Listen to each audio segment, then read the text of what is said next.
Hey everybody, it's Atheist for the Cause, and I wanted to bring you another Title IX article.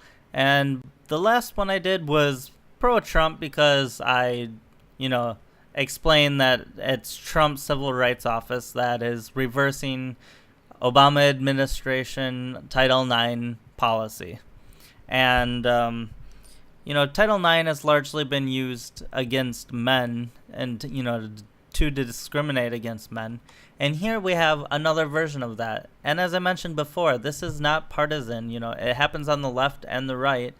And so some man created this art piece where it's, Trump dump and all this, like, it's got Trump made out to look like a dick and all of that. So it says that should be big news. Arcadia launched a Title IX investigation of professor for anti-Trump art exhibit. Now, this is Peter Bonilla, which is the vice president of FIRE, which is a civil rights organization. So let's get into this article. Arcadia drops Title IX investigation into professor's anti-Trump art installation. On May 26, Arcadia University dropped a Title IX investigation against media and communication professor Alan Powell, an investigation Arcadia should have discarded after reading the complaint. I don't understand this. How is this or this Title IX, which is sex discrimination? I don't understand that at all. The focus of the investigation the focus of the investigation, an art installation critical of President Donald Trump called Waste Show, which featured tweets, speeches, and recordings from Trump, a Bob Dylan song, audio and video from Nazi propaganda film The Triumph of the Will, miniature phallic figures intended to look like Donald Trump, and more. The show was produced by video collective Termite TV, created by Powell and a group of Arcadia alumni and students, and displayed February 14th, March 23rd, in Arcadia's Murphy Hall, where Powell's office resides. Now, it says the Title IX investigation was launched in May and was not the first hurdle Powell's installation faced. Months earlier, on March 3rd, a fellow Arcadia professor notified Powell that she had received a student complaint about the installation. She did not provide the student's name when forwarding the complaint. It stated in part, "I don't want to have to see and hear the footsteps of Hitler and his henchmen at 11 o'clock at night when I'm alone. I don't want to see implied genitals or read vulgar language or hear politicians' voices when using the restroom, copier, or water fountain. I'm really trying not to make waves and have been trying since the exhibit started, but I just can't help it because this is flat out wrong and we don't deserve to have our learning environment decimated with sexually explicit language, images, anti-Semitic audio and video, and trash. It is affecting my ability to sleep, focus, and most importantly, learn." I think that's a bit exaggerating the situation here. And so it's quite clear in this that this is not sexual misconduct or sexual discrimination of any kind. Give me a break. This is just the fact that someone didn't want to see this art and hear the Nazi propaganda and stuff like that. Well, too bad. We have to stand up for free speech. And, this is coming from a Trump supporter. And this is anti-Trump art. But they should be able to put it out. I mean, this is like one of the least things I'm worried about. There are bigger problems. And, in fact, I am worried about this case in the fact that they're trying to abuse Title IX to stifle free speech. And that's disgusting. Powell replied to the professor, expressing concerns that if the political voice is suppressed by the university and our country, it is the beginning of the end. He included on the email Arcadia students and alumni who had worked with him on the installation, who joined him in opposing censorship of the piece. One participant wrote, "Despite the way in which some professors may look at and treat students, we are all adults in this situation, not children." Complaining about the exhibition sounds and imagery as a disturbance to students working in Murphy makes me question why the art program at the university even exists, if only to make quote-unquote safe art. If the videos are playing too loud, we can certainly turn them down a bit. Reasonable. But we should not be silencing them. Of course not. I spend most of my time in Murphy every day working in thesis, in class, and in work study, and have never been bothered by the work that has been displayed in the halls. We should not take this exhibition away or silence it out of discomfort. Exactly. Art is meant to express meaning and provoke thoughts, and that is exactly what the exhibition is doing. Perfectly reasonable. Other students and alumni chimed in with similar messages of support. Powell then offered to turn down the sound from the film, but asked that students be encouraged to make their own contributions to the piece rather than silence it. "You are welcome to turn down the sound after hours, but it is the returning of the triumph of the will that has us scared. This exhibition is and was created by individuals who are of Jewish heritage, Latino, African American or Afro-American, and first-generation immigrants. I lost my European family at Buchenwald concentration camp.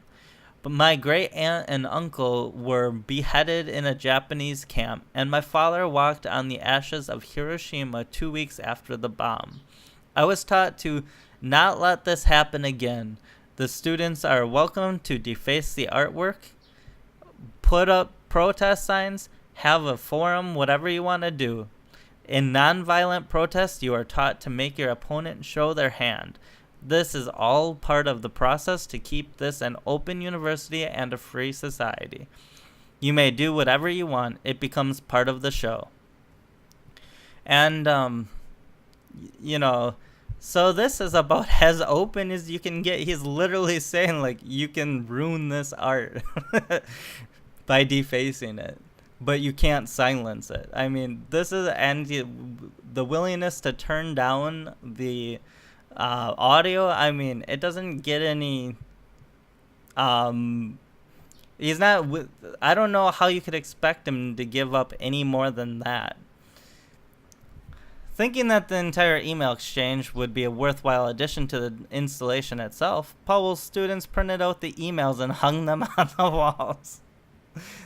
The email's presence in the installation was short-lived. According to Powell, administrators demanded that he remove the email exchange from the installation, claiming that Powell named the complaining student, even though Powell was never provided his or her name in the first place. Kind of hard to offer the name the name when you've never been offered the name. The email controversy proved to be the beginning, not the end, of Powell's battles with Arcadia over the artwork. On May 17th, Assistant Vice President of Human Resources Rhonda Hospitales contacted Powell to inform him that he was under a Title IX investigation. Well, you know what I love about this professor? You know, he knows that they're pushing back against him and all of that. And he is looking, I'm not saying he's looking for a fight, but he knows that a fight is coming and he's prepared for it, and he's willing to stand up for what is right, even at his own sacrifice. So now he's under, so then he goes under Title IX investigation. How is this artwork a Title IX violation? It makes no sense. And I also love how he's kind of just fucking with him. You know, like there's this email exchange and then he puts the email under it. Like, no, I'm not taking this art down. And in fact, my students are going to put this email exchange into the art exhibit. Hope I find you well. So here's the Title IX investigation. Hope I find you well. Oh, that's just so pretentious. I hate this kind of stuff. Yeah, you hope you find him well while you're doing a Title IX investigation into him. Give me a break. I'm ready to request a meeting with you within the next few days if possible. I have recently been assigned a complaint from some students who allege that they suffered an adverse impact from exposure to your exhibit in Murphy Hall earlier this spring. The university has been advised that we must investigate the complaint to determine whether the students may have any rights under Title IX. What possible rights could they have under Title IX? This should never get to even an investigation. They should have just said, no, we're not investigating for this because it's bullshit. Like, there's no possible way this could violate Title IX. Please note that this is just a preliminary investigation that should not be happening, and no findings of a violation have been made at this time. I am simply in the process of interviewing persons who may have information. I also wish to emphasize that the university continues to remain committed to your rights to exercise academic freedom of speech, and that the investigation does not seek to address or jeopardize same. I was only able to speak to the student. Yeah, this isn't, attacking free speech at all. Give me a break. I was only able to speak to the students last week and yesterday and would like to now meet with you to advise you of the general nature of the complaint, share the allegations, and give you an opportunity to present information, including witnesses. I cannot stress enough that the investigation should be treated confidentially, which is normal, given that they involve complaint from students. Thus, the contents of this email, as well as future communication, should not be shared with anyone outside of yourself or made public. I'm not trying to... I guess I'm being a little nitpicky here, but if this is an investigator, don't you think they could at least get, the basic spelling correctly and grammar? There are so many issues in here. Sometimes it can actually be kind of hard to read because there's just so many issues. I know mistakes happen, but how do you have 3, 4, or 5 mistakes in one little message like this? And this is someone who's doing an investigation. It doesn't give me very much confidence. How would you feel if you became under investigation for something, and the document, or the message to you, informing you that you were under investigation was just littered with errors? Wouldn't that be like, oh fuck, I'm being investigated by an idiot? I have copied Kate Waters on this email, who works as an HR specialist in the HR office. She will reach out to you directly to find a day and time convenient for us to meet. She may also be present at the meeting to take notes. I look forward to meeting with you soon and timely closing out this matter. I promise to answer all of your questions at that time. And then they even put errors in original. On May 23rd, Powell met with Hospitales to discuss the allegations. According to Powell, he was asked to move parts of the installation to the basement in Arcadia's library, accused again of posting identifying information for the student who complained about the art in March, and informed that he could be facing further Title IX complaints because the artwork from the installation was still visible inside his office. Well, rack him up, I guess. He hasn't been found guilty of anything. So why should he have to take it down while he hasn't been found guilty of anything?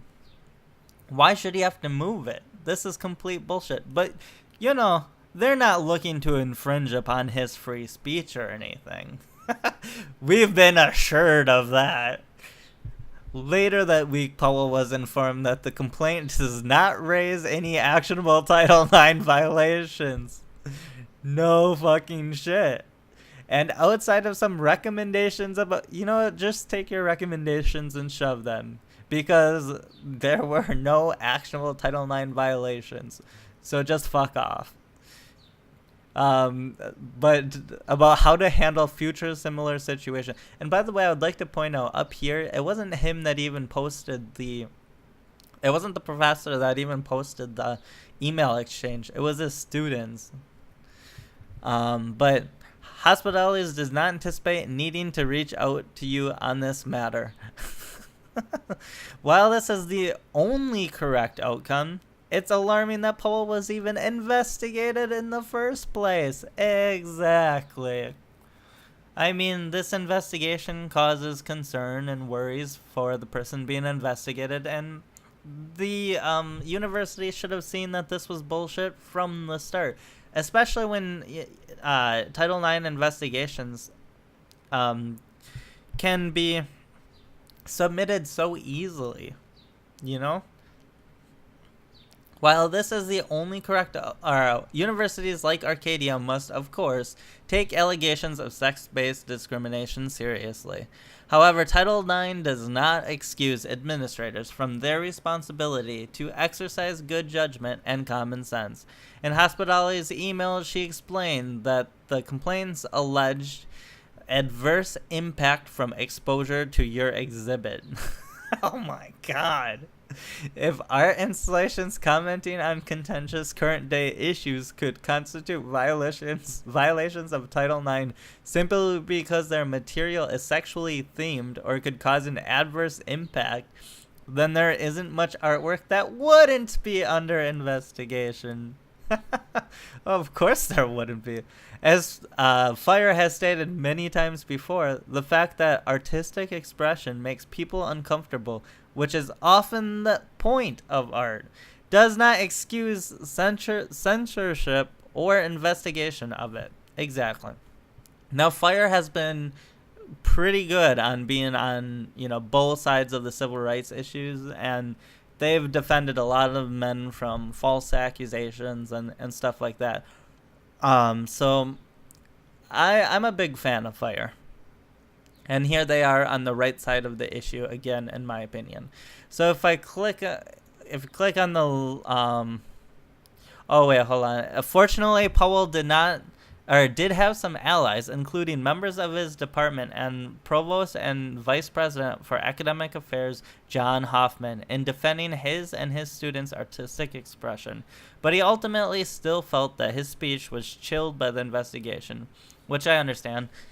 Ultimately, the university had the right outcome. It's just that they never should have let it get that far in the first place. This is certainly not the first baseless Title IX investigation into speech, but it should be the last. Submit a case if you have one. So if you click this link, here's another case where it says Fire statement on Northwestern's lengthy, unwarranted Title IX investigation of Laura Kipnis. I'm not going to go through this whole thing. Effectively, she wrote a piece about sexual politics on campus, as you can see here, and they investigated her for 72 days because of it. And she gave them a big fuck you by basically writing a second essay. And you can a lot of times tell where someone stands or even who's on the right side of the issue just by looking at who's attacking them. The Washington Post, Jezebel, Slate, and New York. Yeah, I have no confidence in these media outlets. When I see Jezebel is after someone, I usually assume that whoever they're attacking is in the right, because Jezebel is like almost always wrong. But anyways, the sad thing is, after the 72-day investigation, she's still under I don't know if it's in an investigation, but she could still face repercussions based on other rules in the handbook, basically. So they're even if they're not going to get her on Title IX, they're just going to get her on, handbook violations of the university. Basically a witch hunt because they don't like what she wrote, so they're going to search until they find a way to get rid of her. So this is how Title IX is being abused, and somehow this artwork right here can be, and this artwork can be sex discrimination. So anyways, have a good one, guys. And even though this is anti-Trump, we still need to stand up for it because this is free speech, and we need to protect speech on all sides of the aisle. So I'll talk to you later.